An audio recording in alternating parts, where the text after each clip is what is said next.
na wananchi wa Malava. Bwana asifiwe. Hebu nione wale wamekaribisha William Ruto hapa, jirani yetu. Mimi kwa niaba ya gavana mwenye uko nje ya kaunti hii nimemsimamia hapa kumkaribisha Mheshimiwa William Ruto kwa kaunti ya Kakamega. Mmekaribisha rais? Mmekaribisha rais? Mimi nina matatu tu. La kwanza, rais, yale umekuja kufanya leo kulete maendeleo kwa watu wa Malava hapa, sisi tunakaribisha. Na hii lami ikitoka kule juu ifike hapa na ingine itoke kule na Baholo ije hapa, sisi in the next 5 months hii Malava itakuwa town kubwa sana na tunaweka municipality status hapa.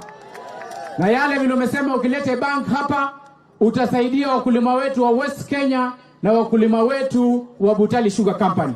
Lakini ile tofauti ya wakulima wale Wanzoya wanapata na hapa hawapati, wale Wanzoya wameregister ni contracted farmer, wanapewa subsidized fertilizer. Hapa hii ni private sugar company Butali na West Kenya ni private sugar company. Hatia contract wakulima. Mimi naomba rais kuanzia wiki ijayo ulete subsidized fertilizer hapa Malava tugawie hawa wakulima wapande miwa. Kwa sababu wa benefit kwa wale wengine. Ile maneno mengine yote unasikia watu kuweka sufuria kwa kichwa. Boss, wewe focus kwa kazi yako, wewe ni rais.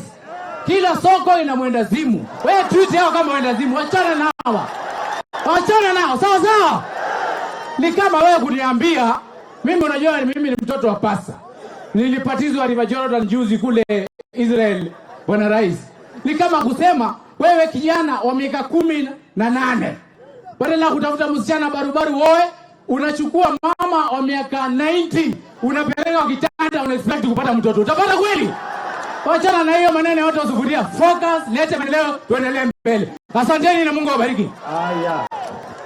Wacha nimpatie kwa niaba ya wabunge hawa wote Mheshimiwa chairman wao anaitwa Waluke. Kabla ya Waluke, wacha nipatie Chief Whip. Chief Whip ambaye ni wa serikali katika bunge la Kenya anaitwa Silvanus Osoro kutoka kule Kisii.